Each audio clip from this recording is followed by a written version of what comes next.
Bonjour à tous et bienvenue sur le plateau de Bonjour chez vous. Aujourd'hui, notre thème du jour est comment lutter contre la paresse. Un thème passionnant. Bonjour à tous.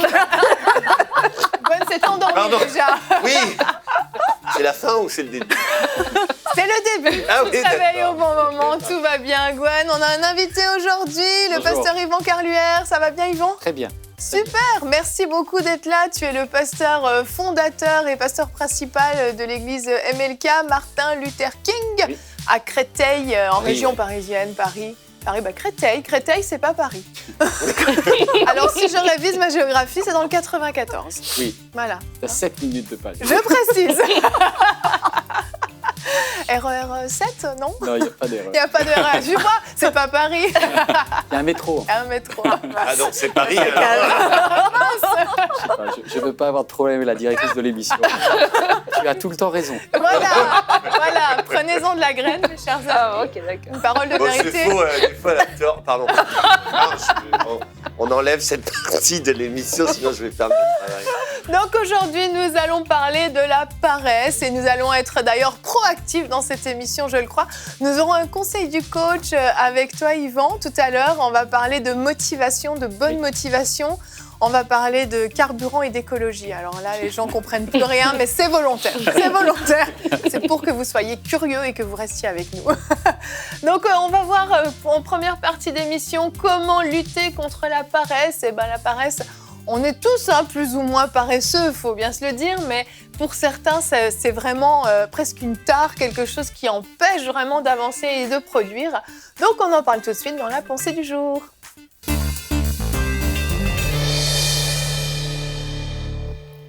Ne remets pas à demain, c'est le titre de ma pensée aujourd'hui. Ah, la paresse. Si l'adage populaire dit que il faut pas remettre au lendemain ce qu'on peut faire aujourd'hui, ben le paresseux, lui, il dit « Pourquoi faire aujourd'hui ce que je peux faire demain ?»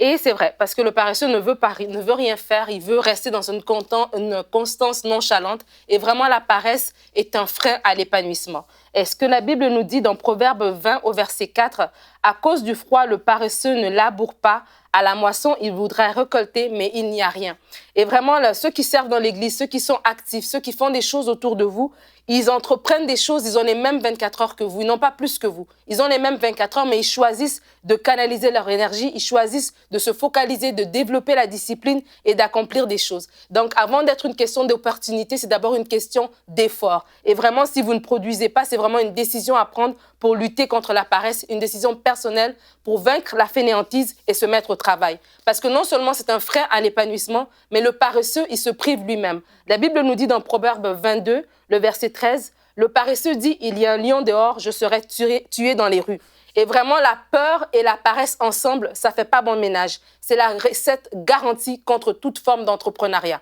Il faut entreprendre. Et on aura beau avoir tous les talents du monde. Si on est paresseux et qu'en plus de ça, on est peureux, ben on ne fera rien.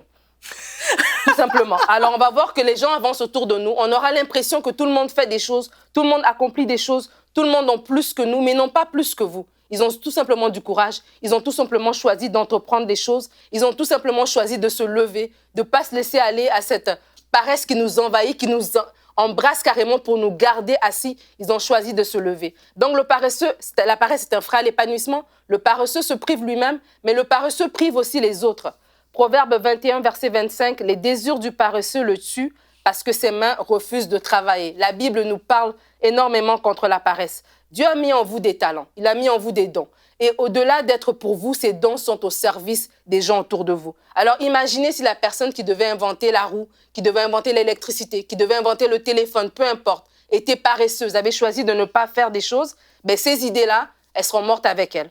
Et le monde entier aurait perdu. Alors aujourd'hui, je vous encourage à vous lever. Je vous encourage à faire un inventaire, à réaliser ce que vous perdez en restant dans la paresse. Peut-être vous dites, c'est pas si grave que ça. Oui, c'est grave. Peut-être vous dites, il est trop tard. Il n'est jamais trop tard. Vous pouvez choisir aujourd'hui de changer les choses. Et je vous encourage aussi à faire une introspection, à vous poser la question, pourquoi vous êtes dans cette paresse? Est-ce que c'est un découragement momentané ou bien au fond de vous, vous avez même perdu l'espoir en la vie, perdu l'espoir que vous pouvez encore faire des choses, perdu l'espoir que Dieu peut encore se servir de vous? Si c'est le cas, je vous encourage aussi à vous tourner vers le Seigneur parce que la paresse, la Bible le dit maintes et maintes fois, c'est pas notre partage. Alors si c'est quelque chose qui est rentré dans votre vie, dans votre enfance, qui s'est installé comme un trait de caractère, la Bible vous encourage à vous en débarrasser et le Seigneur peut vous aider là-dedans. Alors, je vous encourage aujourd'hui, ne remets pas à demain, lève-toi aujourd'hui, monsieur, madame, paresseuse ou paresseuse, je sais pas.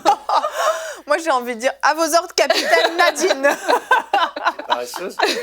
En tout cas, j'ai eu l'impression d'être. Ouais, on s'est senti condamnés. On s'est tous sentis condamnés. Mais on a eu une Convaincu. solution aussi. Oui, convaincu, j'ai dit condamné. Zut alors, ta langue a fourché. Non, mais plus sérieusement, la Bible parle énormément de la paresse, comme tu l'as dit. Donc, il y a certainement une raison à ça. C'est parce que la paresse nous empêche d'être actifs et donc d'être utiles pour le royaume de Dieu. Le fait d'être paresseux ne signifie pas forcément qu'on ne fait rien aussi. Parfois, c'est simplement qu'on ne fait pas les choses qu'on devrait. On fait uniquement ce qu'on a envie de faire. Donc, voilà, le stéréotype du paresseux, c'est celui qui est sur le canapé avec son paquet de chips en train de regarder la télé. Mais en réalité, la paresse peut se manifester de façon complètement différente. Donc, Au bord de la plage. avec une pina colada dans les mains.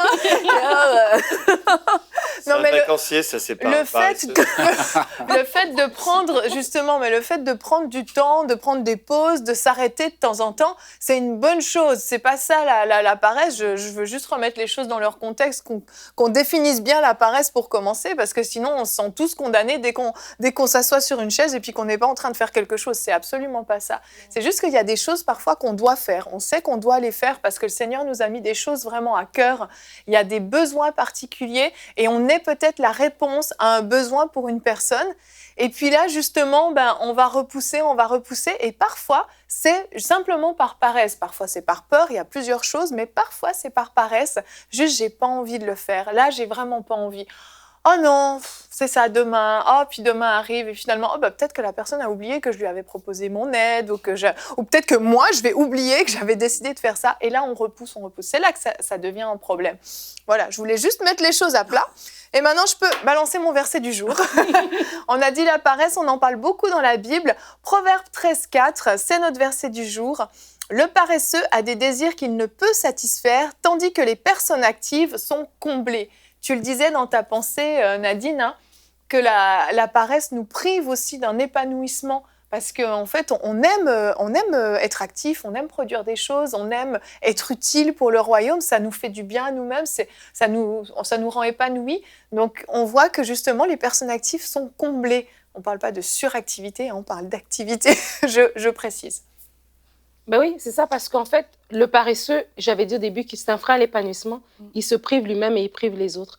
Et la paresse, ce n'est pas se reposer, parce que ce que tu viens de dire, c'est ça, le repos, on en a besoin, parce qu'on n'est pas non plus appelé à une vie de performance, de surperformance. Mais le paresseux, c'est celui qui va vraiment laisser des belles opportunités passer devant lui par une nonchalance, en fait. C'est comme si c'est une force qui est au-dessus de lui-même. Il n'est juste pas capable d'entreprendre, il n'est juste pas capable de se lever. Il laisse passer des opportunités devant lui.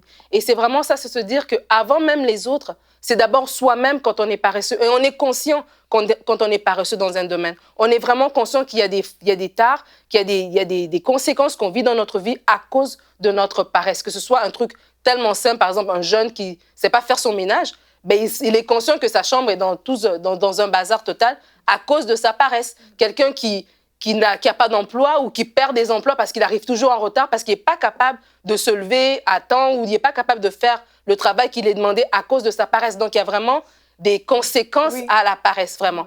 Et la Bible nous parle dans Proverbe 6, au verset 6, « Va vers la fourmi paresseuse, considère ses voies et deviens sage. » Parce qu'il y a un remède à la paresse.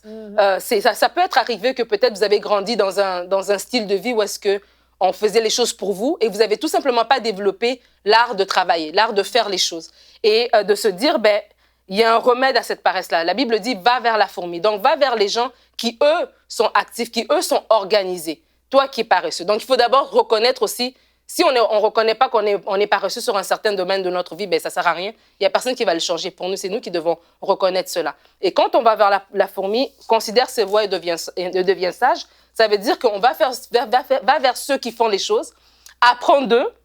Donc, regarde, développe la mentalité. Développe cette mentalité d'organiser. S'organiser, ça s'apprend. La fourmi, elle s'organise. La fourmi, elle anticipe les choses. Donc, il faut être actif, pas parce qu'on regarde à ce qu'on vit, mais parce qu'on pense à demain. Et j'avais dit dans ma pensée, est-ce que tu es paresseux parce que tu as tout simplement perdu espoir en la vie? Des fois, tu es juste désabusé. Tu as eu tellement d'échecs que tu n'as même plus envie d'essayer. Tu n'as même plus envie d'entreprendre des choses. Donc, ce n'est pas parce que tu n'as pas les talents. Tu les as, les talents. Mais tu ne les mets pas en application. Pourquoi? Parce que tu as vécu des échecs dans le passé. Donc, c'est vraiment important de savoir aussi pourquoi on est paresseux, en fait. Moi, je pense aussi que la personne qui est paresseuse, en fait, c'est pas une personne qui a un esprit d'entrepreneuriat.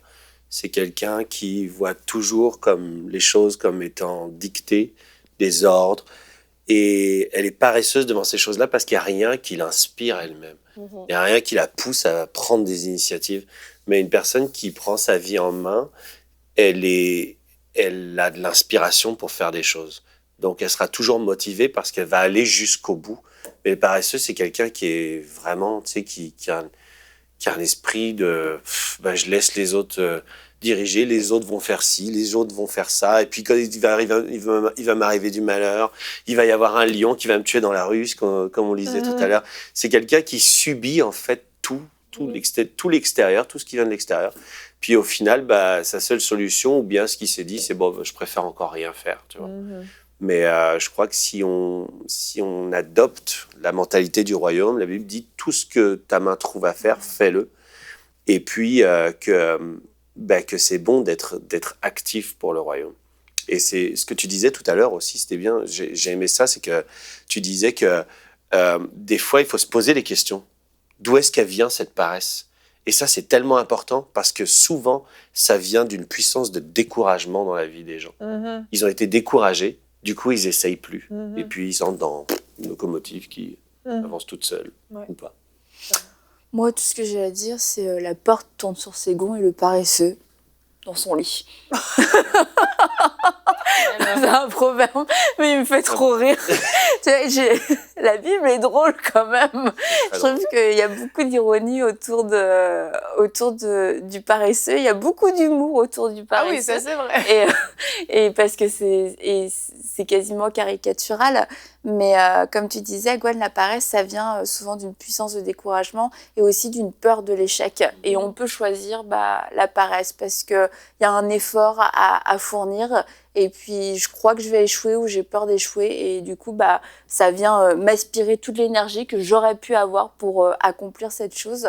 Et c'est une mauvaise chose.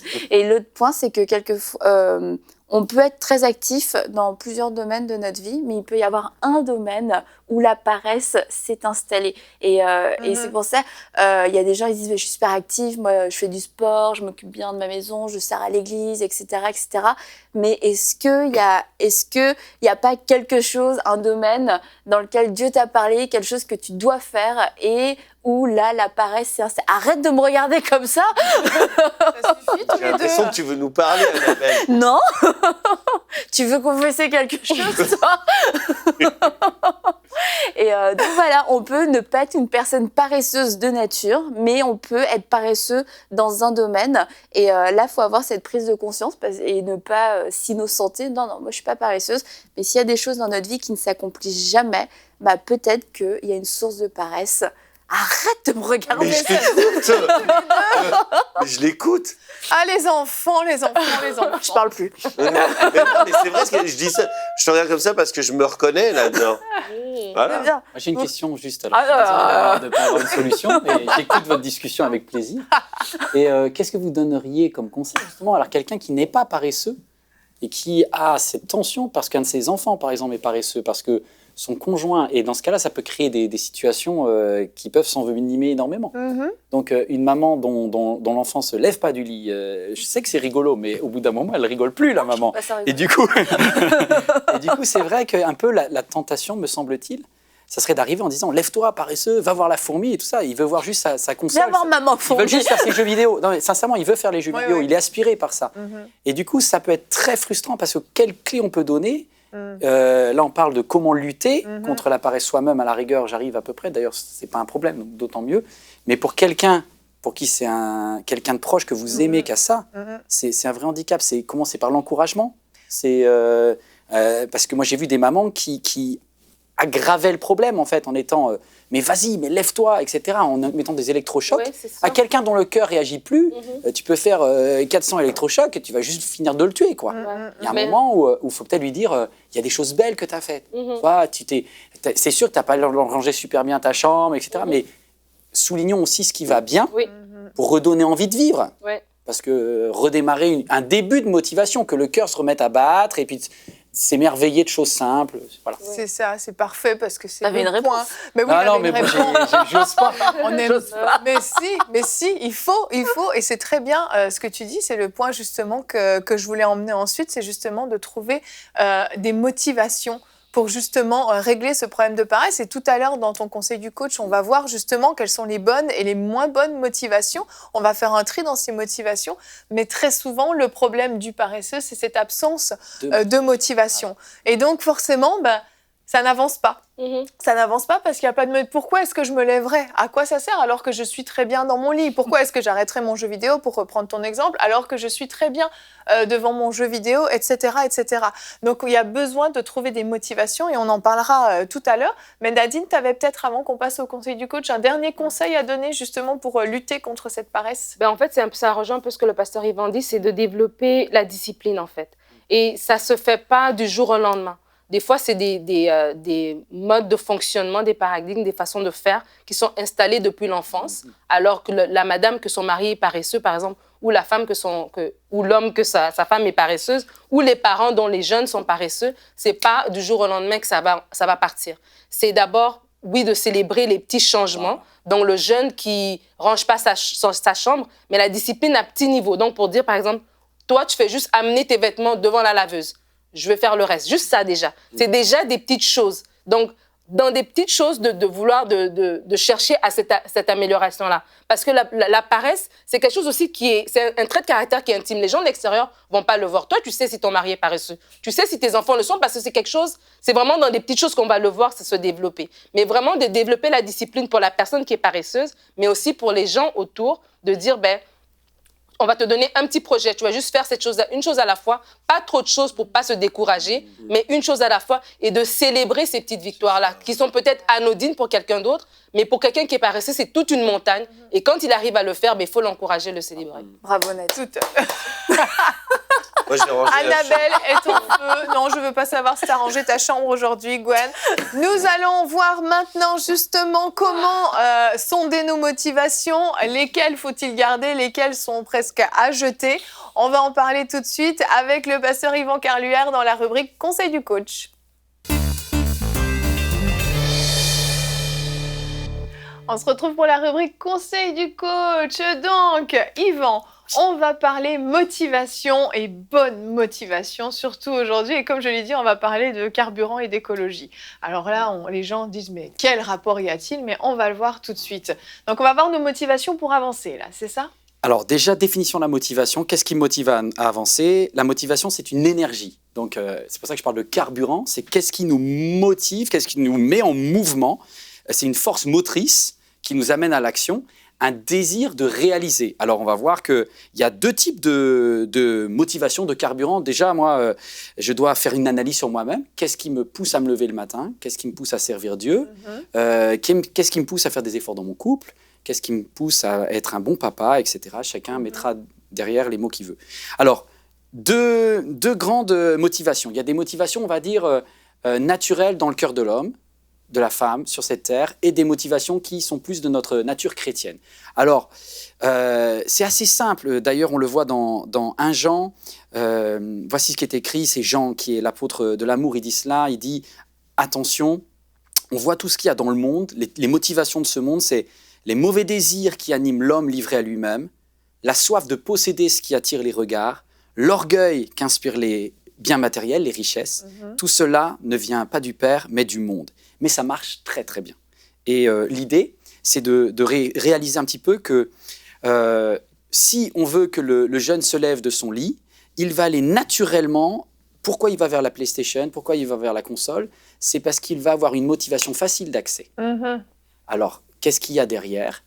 On va retrouver derrière tous par exemple, les réseaux sociaux, Internet, tout ce qui est sexe Et en fait, quelque part, on le voit, parce que quand Jean dit le désir de la chair, c'est quelque chose qui fait tourner le monde. Le sexe fait tourner le monde, l'envie de plaire, l'envie de séduire, ça peut être aussi les femmes que les hommes. Ce besoin d'être remarqué, d'attirer le regard et de se nourrir cette chair. Voilà. Il y a la soif de posséder. Bon, là, c'est j'ai envie d'amasser. Là, ça sera aussi les hommes. C'est l'idée, je veux une plus belle voiture.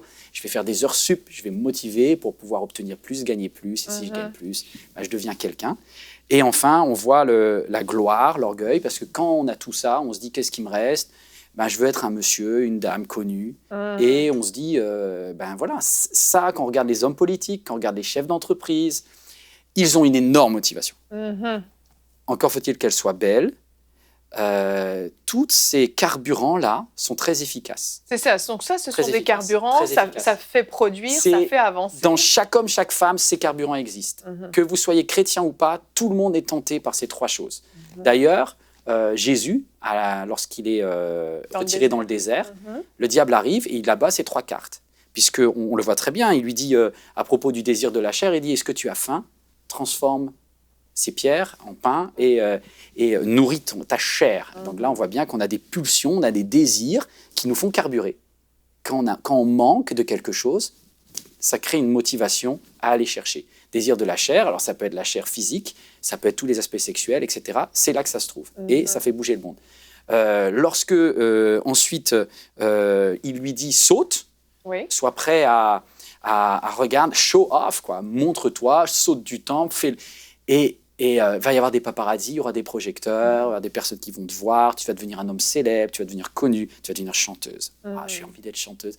C'est dans le rêve de tellement de petites filles de pouvoir être quelqu'un qui fait quelque chose. Voilà. Vu, en plus, pourquoi on va être pompier, on va être cosmonaute, on va être chanteuse, mais c'est que des choses qui sont l'orgueil de faire un truc qui va se voir, on va se sauver, on va faire du bien. Alors, je ne dis pas que c'est mauvais en soi. Je dis attention, ça peut polluer à terme. Et la soif de posséder. Là, c'est dès le début, en cours de récré, deux petits garçons, ils vont s'arracher la sucette, ils vont s'enlever le truc. Je veux la balle de foot, pas toi. C'est à moi. C'est dedans, c'est dans notre caractère. On a ces trois désirs. Alors, du coup, je me dis, est-ce que lorsqu'on est chrétien, chrétienne, on a aussi ces carburants ? Donc là, malheureusement, oui. Alors, soyons un peu honnêtes. Je sais que les chroniqueurs aussi vont peut-être analyser cela, mais est-ce qu'il y a ça dans l'Église ? Oui, il y a ça dans l'Église. On regarde bien le désir de la chair, l'orgueil de dominer, la soif de posséder. C'est vrai dans n'importe quelle église francophone, n'importe quelle église du monde. C'est vrai dans n'importe quelle ONG chrétienne. C'est vrai dans n'importe quelle famille chrétienne. C'est-à-dire que les chrétiens ont aussi, en tant qu'humains, ces carburants-là. Et ça marche. Ça marche. Et ça marche. C'est horrible, mais c'est pas bon. Non, mais on est d'accord. Alors, c'est pas bon, c'est humain. Voilà, c'est-à-dire que ça peut tourner mal. C'est comme si on dit un 4x4, on met du pétrole, on met du gaz dedans, on met de l'essence, du diesel. Alors, c'est beaucoup plus efficace. Moi, quand on voit, je suis arrivé au Canada, aux États-Unis, la première fois que je suis arrivé à Détroit, je vois ces pick-up énormes, ils ne tournent pas l'électricité. Non, ça c'est sûr. Ils ne tournent pas l'électricité parce qu'il faudrait se recharger tous les 15 mètres. Donc, ça consomme tellement et ça pollue. Alors, c'est très efficace. C'est-à-dire que tous ces carburants-là sont capables de vous faire, de vous donner une énergie folle, et beaucoup d'hommes politiques ou de leaders tournent à cela, dans l'Église aussi. Dans l'Église aussi. On va être honnête, on va être un peu vulnérables tous, parce que je pense que, par exemple, quand on est célibataire et qu'on a besoin, on a envie de plaire, dans le désir de la chair, c'est normal. Moi, j'avoue, je reconnais que quand j'allais des fois à des rassemblements de jeunesse, c'est aussi pour regarder si j'avais une occasion de me marier. Voilà, c'est la chair, c'est tout. Donc, je vais pour louer le Seigneur et en même temps... et tu ouvres un œil pendant que tu as... J'ouvre un œil, Seigneur, alléluia. Voilà. Mais bravo. Je suis choquée. Je suis horrible. Voilà. Et maintenant, je ne suis pas le seul, parce que je ne sais pas qui ici me jetterait la première pierre. Mais il y a ça aussi dans l'Église, quelqu'un qui a besoin d'être reconnu. L'orgueil de dominer. Alors, on s'est chambré un petit peu avant l'émission sur le notion de protocole et tout cela, mais ça peut être tentant de voir dans des institutions chrétiennes l'idée de dire, avec ce verset un peu mal interprété, celui qui est fidèle dans les petites choses, je lui en confierai des plus grandes, c'est un petit peu l'idée de comment je peux faire pour monter. Comment je peux faire pour monter la hiérarchie? Comment je peux faire pour être chef? Et je suis prêt. Vous voyez, une des façons de servir Dieu, ça serait de dire j'accepte aujourd'hui de faire le ménage parce qu'un jour, À condition que. un jour, Mm. je serai chef. Mais généralement, ça marche pas comme ça, en fait. Avec Dieu. Ça ne Avec Dieu, devrait je pas marcher précise. comme ça, mais Mhm. ça marche aussi comme ça. Oui, oui, Et mais il faut être honnête, on est tous tentés. Moi, en tant que pasteur aussi, j'ai vu ça, je vois ça, et je dois même lutter contre ça. Même pour moi, parce que tous ces aspects-là, même quand on est chrétien, ils restent là. Ils restent là. on doit Et être on les vigilant. sanctifie. On va avoir tendance à les sanctifier. On va mettre des mots différents. C'est pour faire la volonté de Dieu dans le domaine du mariage. C'est parce qu'il faut qu'il y ait de l'ordre et de l'excellence. La soif de posséder, alors, tout ce qui est prospérité, c'est normal. Je sais que c'est pas évident, mais au bout d'un moment, on sert l'Église, puis on pourrait être tenté, si ça marche, de se servir de l'Église.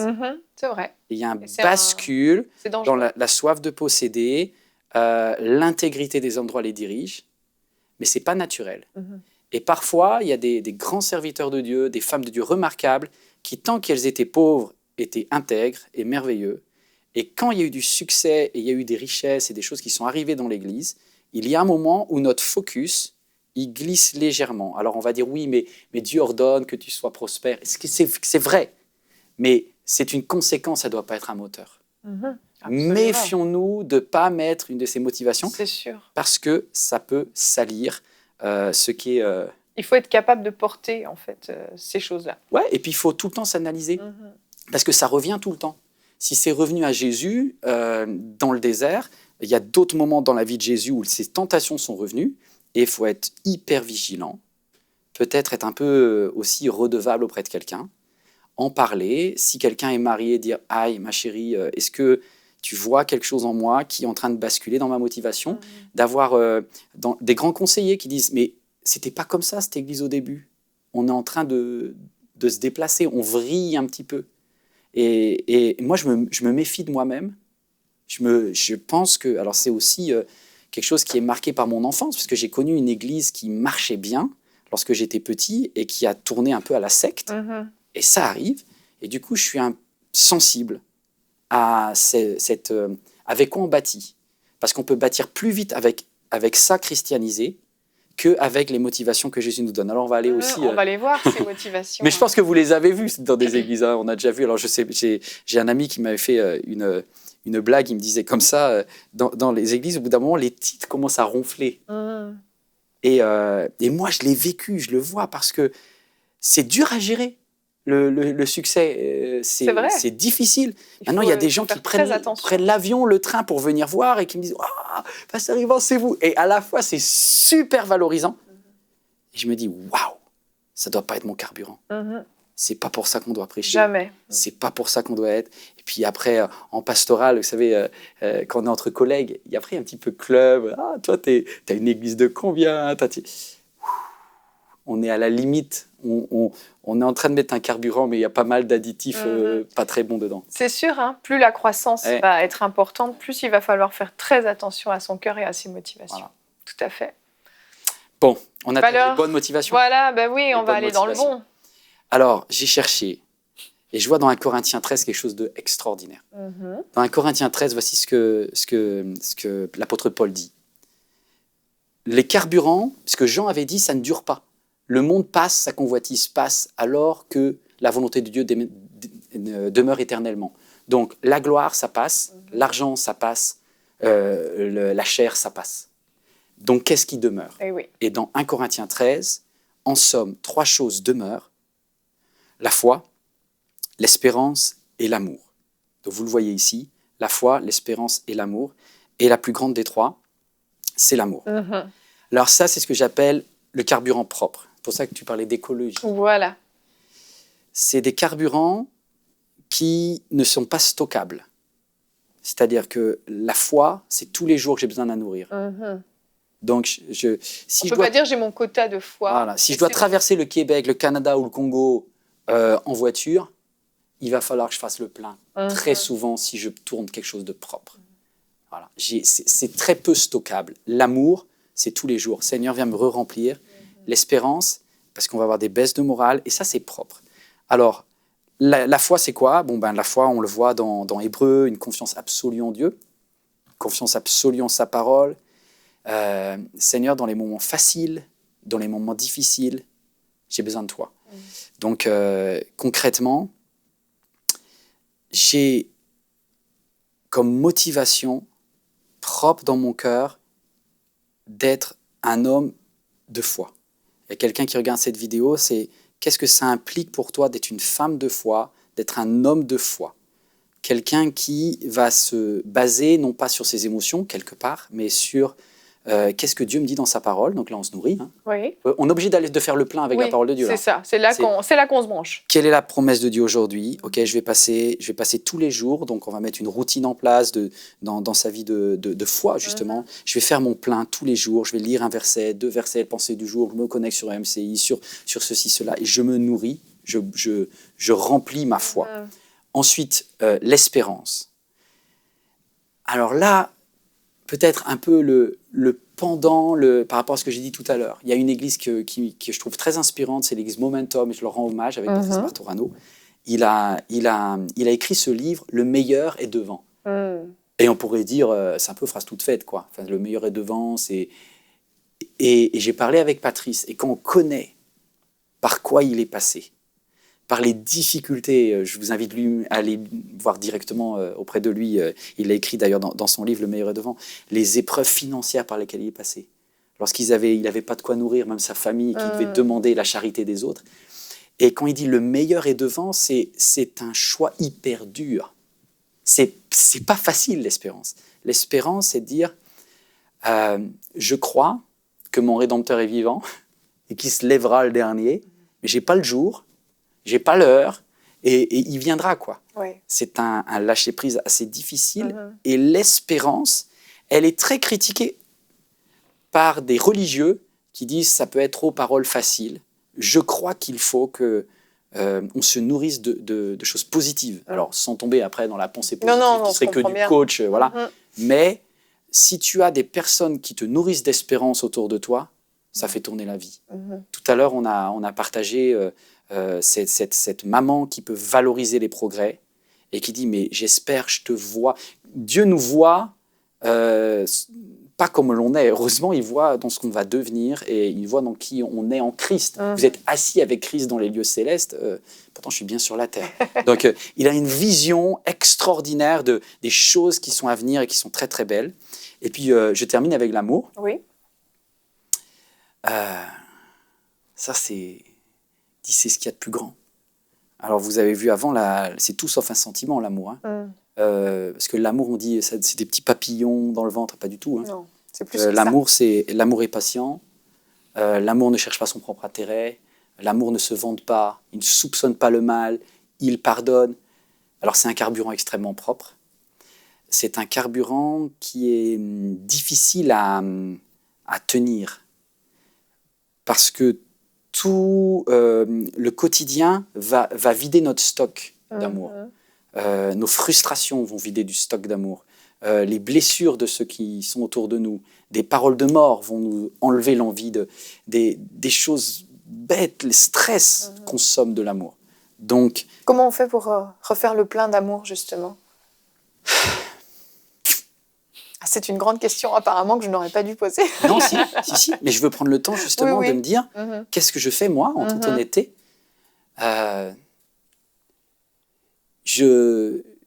Déjà, je découvre l'amour de Dieu. Et pour moi, je m'astreins à regarder ce que Dieu fait pour moi. Ce qu'il a fait à la croix, ce qu'il a donné pour moi à la croix, et ce qu'il fait pour moi chaque jour.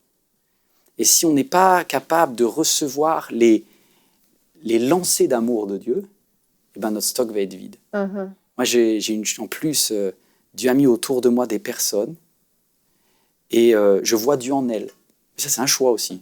C'est de dire... tout à l'heure, juste dans l'émission, il y a Nathalie, oh mince, je vais être ému un peu, elle m'a dit quelque chose de très sympa, là-haut. Et elle m'a dit, waouh, ça me fait plaisir de vous voir, pasteur Yvan et tout ça. J'étais touché. D'ailleurs, elle m'a dit, tu pleures tout le temps. Donc, elle me connaît bien, effectivement. Mais c'était vraiment juste généreux. Elle n'avait rien à gagner. Nathalie, qui n'est pas ta femme, je précise, Non. Une employée de MCI, je veux juste préciser. Sinon, on tombe dans la première partie Oui, et là, on est complètement Justement, à côté. je voulais juste Donc, merci de me clarifier faire les rire après choses. avoir pleuré. Merci de me rattraper comme ça. Mais Nathalie, voilà, merci. Parce que c'était un acte généreux, c'est un acte gratuit, c'est un encouragement sans possibilité de retour. Des fois, on donne à quelqu'un, mais on se dit, t'as vu, je t'ai fait un beau compliment. J'attends. Et ce qu'elle a fait, ça m'a touché. C'était juste, je suis super heureuse de voir là. Et je veux dire, ça fait du bien. Voilà, ça, c'est Dieu. C'est-à-dire qu'il y a cette personne que j'ai vue pour la première fois de ma vie, mais derrière, je vois Dieu que je connais un peu plus. Et c'est lui qui se cache en elle. Et si on choisit de dire « Seigneur, ouvre mes yeux », je suis content d'avoir pris du temps pour répondre, « Ouvre mes yeux », parce que ce n'est pas immédiat de voir Dieu dans ses clins d'œil, dans ces personnes autour de vous qui vous aident aussi. Voilà, quand il dit toute la loi, et tous les prophètes et toute la Bible sont réunis en un seul verset. Tu aimeras le Seigneur ton Dieu et ton prochain comme toi-même. Oui. Bah, c'est juste merveilleux. Moi, c'est ça ma motivation. Je travaille. Si je me nourris dans mon service de Dieu de foi, d'espérance et d'amour, je ne pollue pas. Je ne deviendrai pas un dictateur. Je ne me servirai pas de l'Église, si c'est possible de mettre juste la slide avant. Voilà, si je ne me nourris pas de ça, on va revenir sur qu'est-ce qui est humain. Ben, je vais finir par vriller vers la chair. Je vais être content qu'on m'honore un petit peu. Et Au lieu que ça te touche, un compliment comme tout à l'heure, ça va plutôt te faire... Voilà. Il y a un moment, si ça devient un carburant, et au lieu de voir Dieu en cela, je vois juste... ça va devenir la manipulation, et ça va commencer à flatter des choses qui, en moi, ben, je suis rien de plus qu'un homme politique dans ces cas-là. Oui. Je suis rien de plus qu'une star du show business. Et c'est pour ça qu'il y a de la drogue, des enfêtes, parce que leur vie, elle est factice parce qu'elle ne dure pas. Donc en tant que chrétien, en tant que pasteur, en tant que leader, en tant que maman, en tant que papa, en tant que chef d'entreprise, voilà, soyons celle qui va puiser ses carburants propres. Est-ce que c'est clair ? C'est très clair, c'est très clair. On comprend donc cette nécessité de sonder vraiment nos motivations tout le temps, si je résume bien, parce qu'en fait, rien n'est jamais acquis dans ce domaine-là. Rien n'est jamais acquis. Donc ça demande beaucoup de sagesse et dans notre quotidien, on s'examine, on sonde nos motivations et très très rapidement, il ne reste pas beaucoup de temps, mais si on voit qu'on est en train de déraper un petit peu, qu'est-ce qu'on fait ? Parce que peut-être il y a des gens qui nous écoutent qui disent « j'ai l'impression que je me suis un peu éloignée de ça ». C'est merveilleux. Si elle arrive à le percevoir, c'est merveilleux. Parce que c'est-à-dire que le Saint-Esprit est en train de scanner et qui fait une alarme. Vous savez, comme ces alarmes dans la voiture qui s'alarment et qui bip, bip, bip, bip, bip, bip, le carburant n'est pas adapté, le carburant n'est pas adapté. C'est bon signe. Laisse le Saint-Esprit, écoute-le, il va t'expliquer. Et il va te ramener vers la foi, l'espérance et l'amour. Ça, c'est vraiment ce que Dieu promet.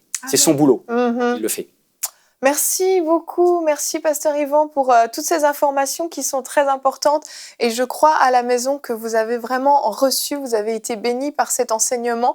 Donc vous avez sûrement commencé à faire une introspection et comme l'a dit Yvan, vous pouvez vraiment demander au Saint-Esprit de mettre le doigt sur les choses à régler. Il va vous donner des réponses, il va peut-être vous dire bah là attention parce que tu vois cette chose-là c'est une occasion de chute pour toi. Donc fais-y attention, vous pouvez demander à Dieu vraiment de garder votre cœur de cette gloire, de cet orgueil, de ces désirs de la chair, vraiment que vous soyez gardés, que vous soyez fortifiés et que surtout vous gardiez toujours des motivations qui sont pures, qui sont droites devant Dieu, qui vont vous permettre d'avancer, qui vont vous permettre de sortir de cette paresse dont on parlait tout à l'heure. Vous aurez les bonnes motivations et vous irez droit au but, vous allez atteindre la cible, l'objectif que Dieu vous a donné très certainement. Vous savez de quoi je veux parler, il y a des choses que Dieu vous a confiées, peut-être que vous les aviez pas faites, peut-être par peur justement de tomber du mauvais côté avec de mauvaises motivations. Aujourd'hui, on a pu rétablir les choses et vous allez pouvoir commencer réellement à porter du fruit dans votre vie et ça nous réjouit beaucoup. Merci beaucoup, Pasteur Yvan, d'être venu. On se retrouve demain. Tu seras avec nous encore. Avec plaisir. Pour faire la pensée du jour. Demain, notre thème sera « Es-tu vraiment sincère devant Dieu ?» On va parler sincérité. On va dévoiler peut-être des faiblesses aussi. En tout cas, on va voir que c'est nécessaire d'être transparent avec le Seigneur. On va s'adresser également aux leaders. Donc, si vous êtes leader, vous pouvez regarder cette émission. Merci à vous, les chroniqueurs. On se retrouve demain. Allez, bonjour chez vous.